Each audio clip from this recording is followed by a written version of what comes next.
It is said that while all children deserve parents, not all parents deserve children. In this instance, Mick Phillpott saw his children as his own cash cows that brought in benefits from the government rather than as tiny individuals in need of his protection. This sentence couldn't be more true. In the worst way imaginable, his greed caused him to lose sight of their humanity.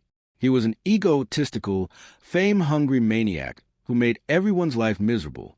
In this video, we'll examine how Phillpott and collaborators killed 6 young children and the motivations behind their horrible deed.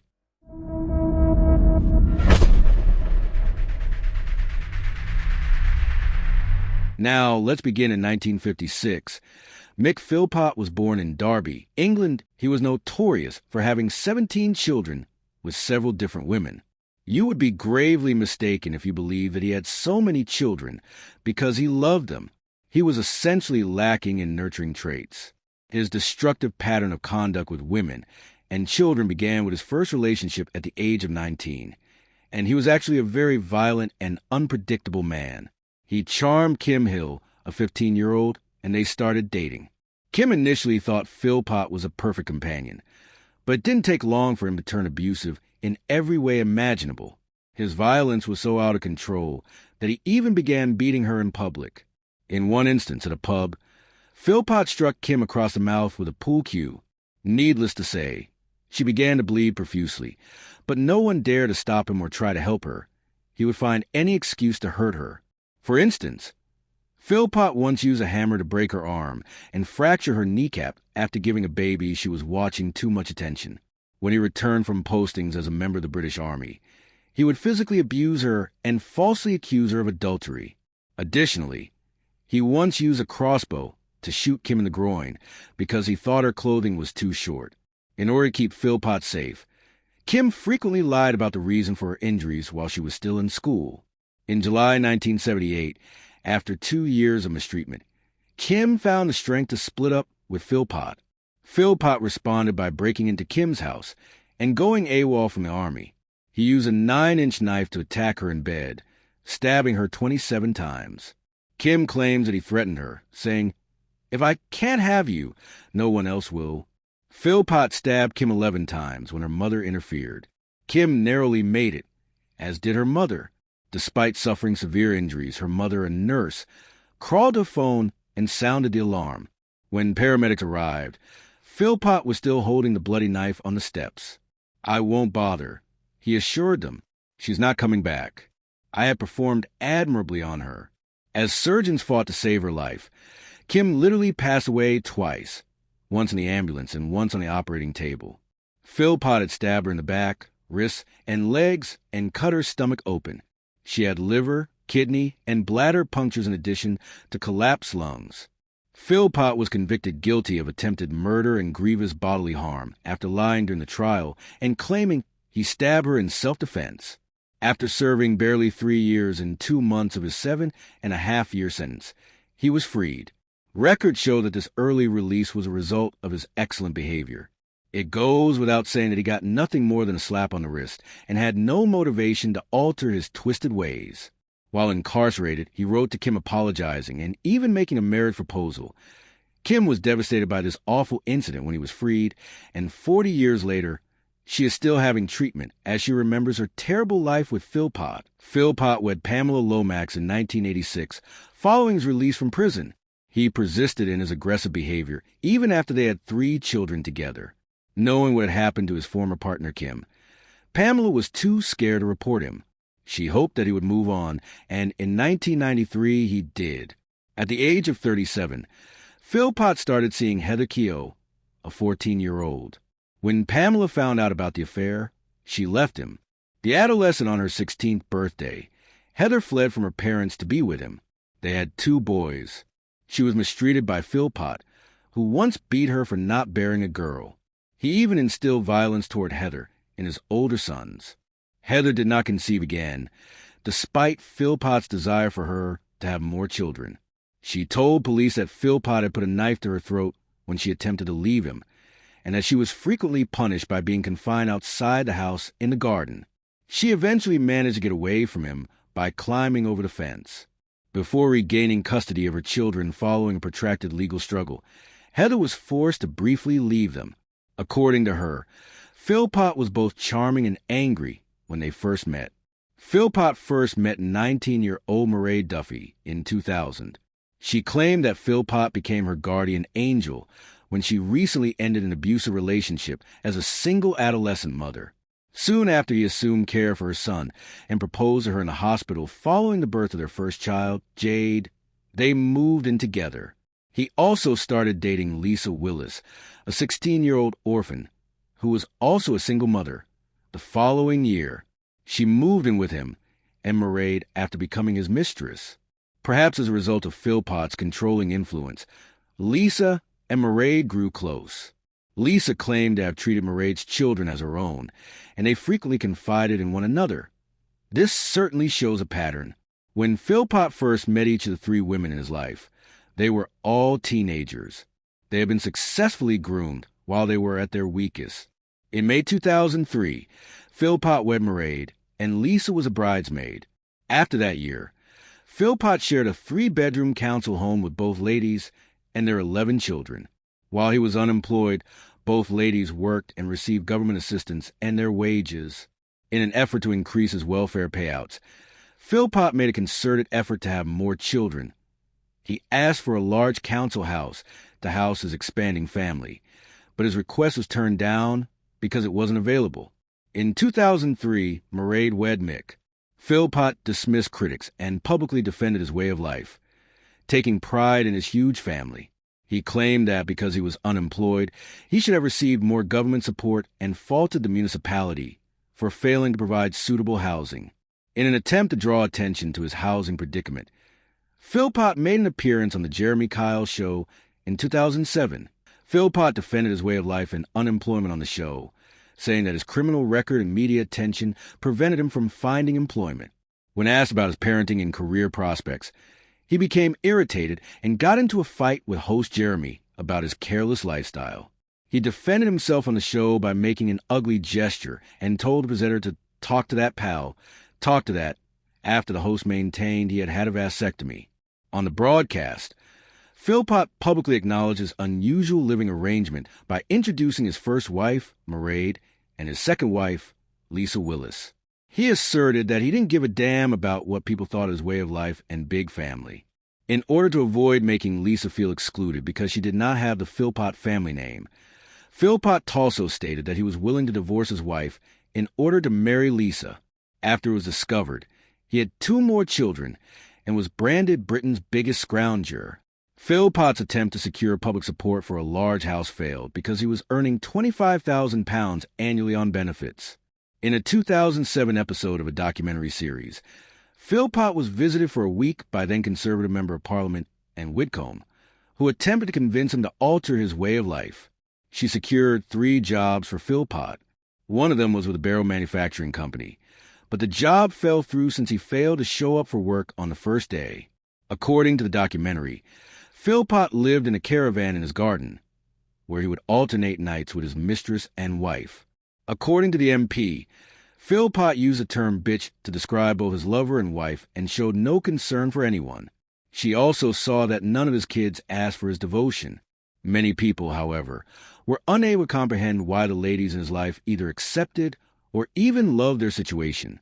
Although it was widely believed that his partners got along well, the tensions between them had escalated in private. In 2010, Phillpott mistreated Lisa in addition to hitting Mairead and dragging her outside by her hair, for which he received a police warning. After Phillpott threw a hot cup of coffee at her and struck her with a piece of wood, she was unable to leave the house or speak to any men. In February 2012, Lisa decided to leave Phillpott because she had had enough of the toxic workplace. After informing Mairead that she would be bringing her 5 children swimming, she moved in with her sister. This was the only way she could get away without getting into a fight. 3 months after splitting from Phillpott, Lisa was still furious and involved in a contentious custody dispute involving their 5 kids, so he performed the most heinous act you could imagine, together with his wife Mairead and a family friend named Paul Mosley. They intended to frame Lisa for setting their house on fire while their own kids were inside. The day before Lisa and Phillpott's custody hearing, the arson was set to take place. Driven by his desire for greater benefit payments and the possibility of obtaining an even larger council dwelling, he wanted his children back. The plan called for Mosley and Phillpott to fill the male slot with gasoline and ignite the house. After that, Phillpott would act as a hero and win the custody dispute by saving his 6 kids from the fire. On May 11th, 2012, around 4 a.m., it would be an understatement to suggest that this plan was foolish. Tragically, Phillpott's attempt to burn his house down failed. The fire spread far more quickly than anyone had anticipated. 6 children, Jade, Jaden, Jesse, Jack, and John, died as a result of it. Dwayne, their half-brother, passed away in the hospital 2 days later. Fire caused by excessive smoke inhalation was the cause of all deaths. There was little possibility of survival for anyone in the upstairs bedrooms due to temperatures above 500 degrees Celsius, according to authorities. Police formally declared that 6 children had been murdered after confirming that the fire was intentionally ignited with gasoline beneath the letter box, characterizing it as arson, with the exception of Dwayne, who was her teenage son from a prior relationship. All of these children are the property of Mairead and Phillpott. Jade was just 10 years old. She was said to be highly brilliant and well-liked at school when she was 9 years old. Jan was courteous, happy, and smiling. 5-year-old Jaden is shy and bashful, yet he loves lots of embraces from family and friends. Jack, age 7, was the most reserved sibling and a pleasure to be around. 6-year-old Jesse was said to be a noisy family member. At the age of 13, Dwayne, the oldest victim, was described as a kind and compassionate young man who shielded his younger siblings. No one in the neighborhood had any idea that a father could accomplish such a feat. The man and the area did not match reality. As he stood in the street outside the family house that had been destroyed by fire, Bobby Sutherland, a local, was moved to start a charity to help pay for burials of the 6 children. This demonstrates how adept Phillpott was at controlling those around him and upholding his reputation as a decent husband and father. Initially, Lisa Willis and her brother-in-law were questioned, but they were swiftly exonerated of any charges. Meanwhile, witnesses stated that Phillpott seemed to enjoy the media attention and acted bizarrely for someone who had lately lost several of his children. As part of the investigation, a mortuary manager claimed that Phillpott participated in horseplay when he saw his children's remains. During one visit, he even put a family liaison officer in a headlock. Phillpott and Mairead talked during a press conference that the police arranged. Phillpott revealed their decision to donate Dwayne's organs in order to save the life of another child and thanked everyone for their support. He thanked the community for their support and asked for his family's privacy, requesting that the police be contacted for any inquiries.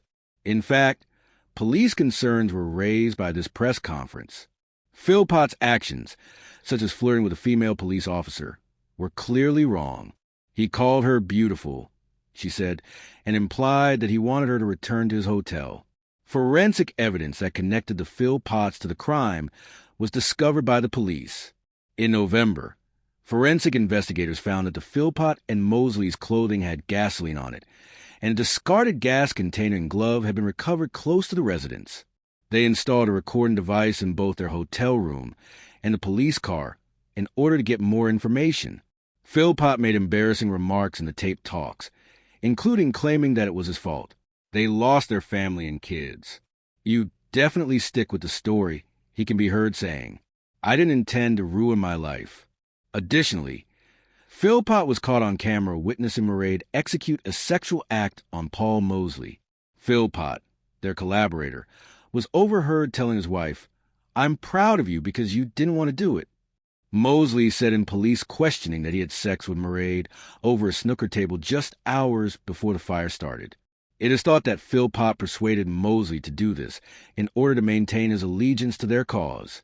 Shortly after the murders of his children, Phillpott even acknowledged having 3 or 4 sexual experiences with his wife and co-defendant Paul Mosley. Audio recordings in addition to additional proof, like an abandoned ladder discovered at the rear of the home, that was supposed to be utilized for the rescue. Paul Mosley, Mairead, and Phillpott were also linked to the arson scheme. Phillpott and Mairead were detained on suspicion of murder on May 28, 2012. They were officially accused of killing someone. Paul Mosley was also detained on suspicion of murder 2 days later, on November 5, 2012, after forensic analysis found gasoline on his clothing. Mosley had been boasting about being a suspect to a number of people, including on dating websites, according to testimony given during the trial. Regardless of Mosley's involvement, it appears that Phillpott was eager to maintain his loyalty, and authorities suspect coercion. The murder accusations against Phillpott and Mairead were also subsequently dropped to manslaughter in December, along with Mosley's charge. Evidence revealed that they planned to frame Lisa for putting the family in danger in order to obtain custody of their children. Even though they had no intention of killing them, they weren't just driven by revenge. More children could result in a larger home and more benefit money. The couple and Paul Mosley were convicted guilty of manslaughter for the deaths of the 6 children on April 2, 2013. Phillpott was given a life sentence with a minimum of 15 years behind bars. Paul Mosley and Mairead were each given 17-year sentences with a minimum of 8.5 years to serve. Mairead later filed an appeal against her sentence, but the Court of Appeals determined that the initial sentence was appropriate given the incalculable harm she had caused. The judges stated that the presence of gasoline on Mairead's clothing demonstrated her involvement in starting the fire, which had not been an impromptu plot. The judges claimed that she had continued to conceal the truth throughout her trial and had lied after being arrested. Mrs. Justice Stowell stated during her sentencing remarks that it was obvious Phillpott was the one who started the fire. However, she claimed that because Mairead prioritized her spouse, her children perished. After serving half of her sentence, Mairead was granted a license to be released in November 2020 and transported to a halfway house by convoy. Her convoy was like one given to a celebrity instead than a mother who killed her 6 children, according to a source for The Sun. In order to protect her, Mairead was also given a new name. The Center for Crime Prevention urged for killers to serve their entire terms for similar crimes and called the release appalling. Paul Mosley was also freed from prison in May 2021 after completing half of the sentence. However, he was sent back to prison in 2022 after violating his parole in November 2023. He was granted parole once more.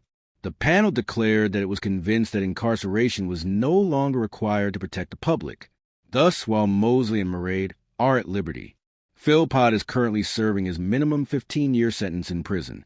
Phillpott was described as a monster who mistreated women and took advantage of the welfare system, seeing children mostly as a way to get money. According to psychologist Glenn Wilson, Phillpott has antisocial personality disorder and is clinically a psychopath and exhibitionist. How did you feel about this terrible case? Do you believe that any of the participants' sentences